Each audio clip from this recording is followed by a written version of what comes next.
And we're back for episode 3.3.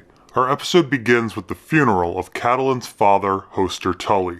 Catalin's brother, Edmure, is tasked with setting Hoster's boat aflame, but is unable to do it. So Cat's uncle, the Blackfish, wrestles the bow from the little fuck-up Edmure and does the deed himself. Then he walks away like a badass without even seeing his arrow hit. Now in the book, this funeral goes a bit differently. Keep in mind, Edmure is the Lord of the Riverlands. He is also a son who has just lost his father. So in truth, Show Blackfish is a complete and utter dick. In the book, Edmure does miss his mark, but Blackfish politely asks to assist Edmure and properly addresses his nephew as Lord. Afterwards, Cat and Blackfish even talk about how much pain Edmure must be in, and the Blackfish even says there is no shame in missing his shot. In our next scene, Robb is upset with Edmure for disobeying orders and defeating Lannister forces in the field, and Blackfish quite hypocritically berates Edmure for not addressing Robb with proper titles. Again, in the book, Blackfish is much more polite. Now here Robb is upset with Edmure for defeating the Mountain in the field and losing a few hundred men. In the book, Edmure's screw-up is rather enormous. Edmure takes the fight to Tywin's forces in the Riverlands, and so Tywin's forces are not drawn to the Westerlands. Not only is Tywin a million times more important than the Mountain, but Edmure's move allowed Tywin's forces to escape and make it to the Blackwater, where they were victorious. There's a good chance that Edmure's fuck-up saved the Lannisters from destruction.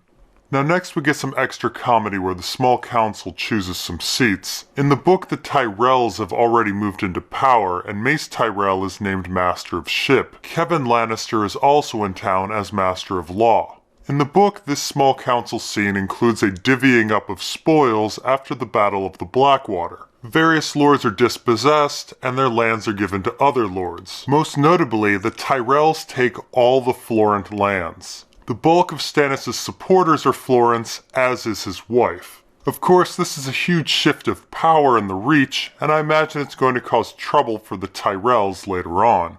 Next, Littlefinger announces that he's going to the Vale to marry Lysa Arryn and bring her to the Lannister cause. Littlefinger's reasoning on why he is now eligible to marry Lysa is that he's now Lord of Harrenhal and has a title worthy to marry her. This reasoning is repeated several times in the book, but it just doesn't seem to add up. Lysa always wanted to marry Littlefinger and didn't care about titles. It was her father, Hoster Tully, who cared about that.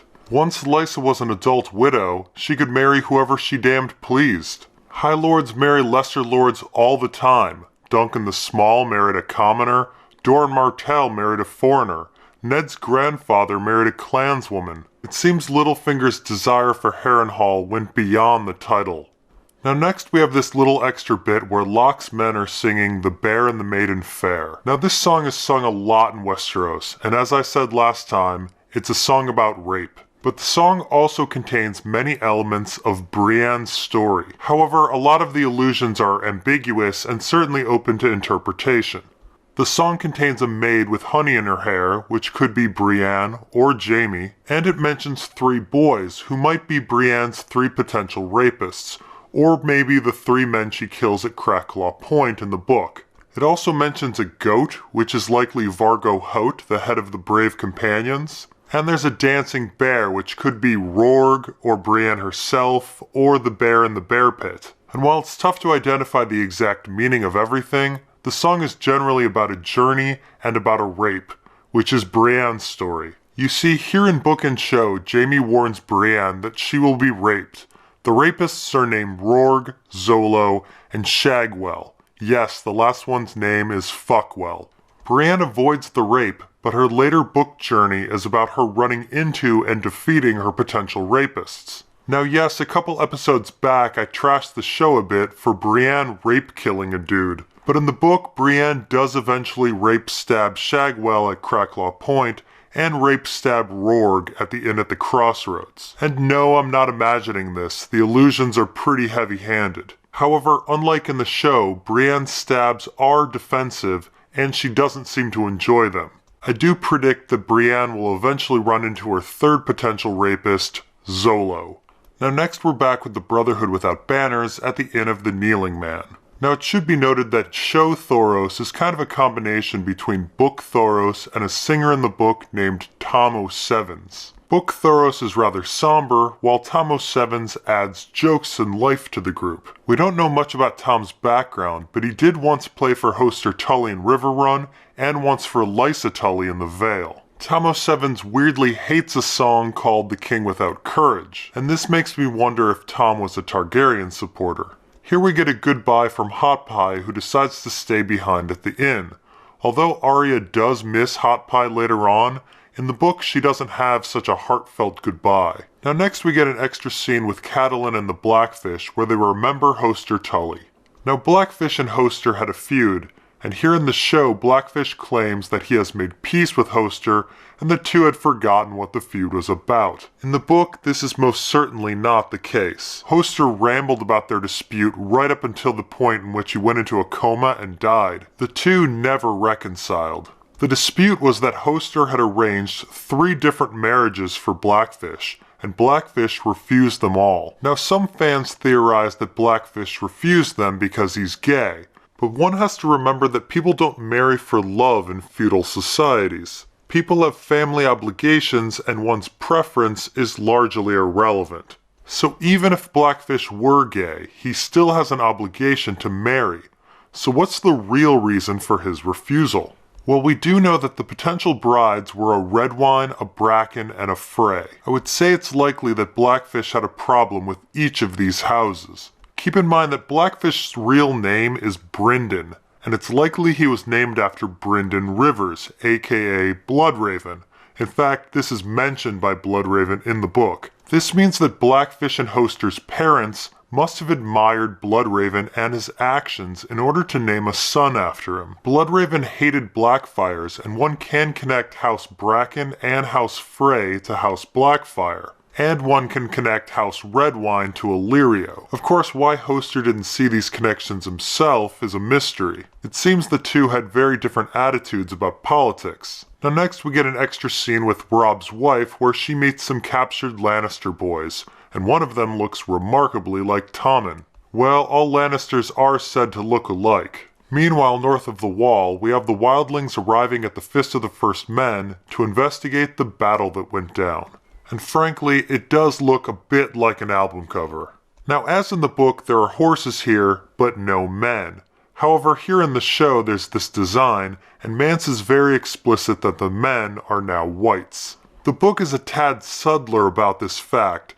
Jon and the wildlings find blood and a dead dog and dead horses, and little else is said about it. As readers, we're actually distracted away from the fact that there's no men because Mance is demanding military intelligence from Jon. Jon is fearful of being outed as a mole, and he answers with both truth and lies. Elsewhere north of the Wall, the Night's Watch has arrived at Craster's Keep, and this is where Chet's conspiracy begins to form into the mutineers.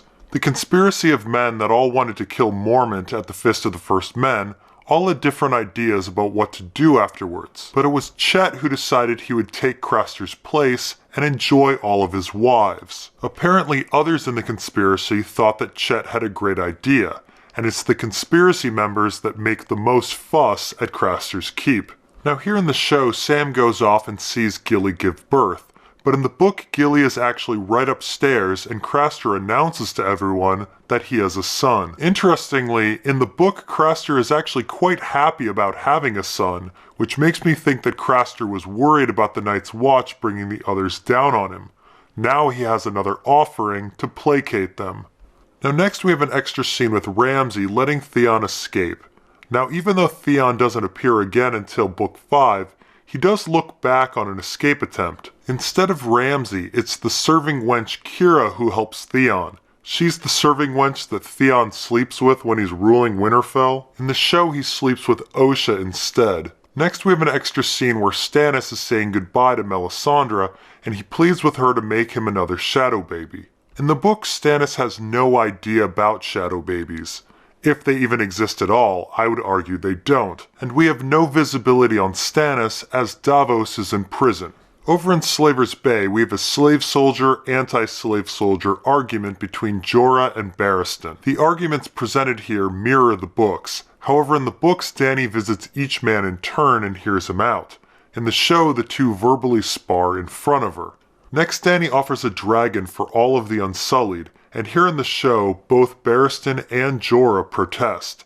However, in the book, it's just Barristan. Apparently, Book Jorah was completely on board with trading a dragon for an army. Now, as in the book, Dany gets Missandei in the deal, and Missandei actually speaks the line, Valar Morghulis. Now, this line has made some fans wonder if Missandei has a faceless man past. Missandei does walk silently and knows way too many languages. However, lots of characters have said Valar Morghulis, or all men must die. So I would say the jury is still out on who Missandei really is. Now next we get an extra scene where Littlefinger hands over the throne's financial records to Tyrion, and we get the infamous Pod is a sex god scenes. We're just gonna pretend these never happened. These aren't in the books and Pod is like 12 years old. Meanwhile, near the Dreadfort, Theon is busy escaping, and we get some extra scenes of Theon almost getting raped before getting rescued by Ramsay.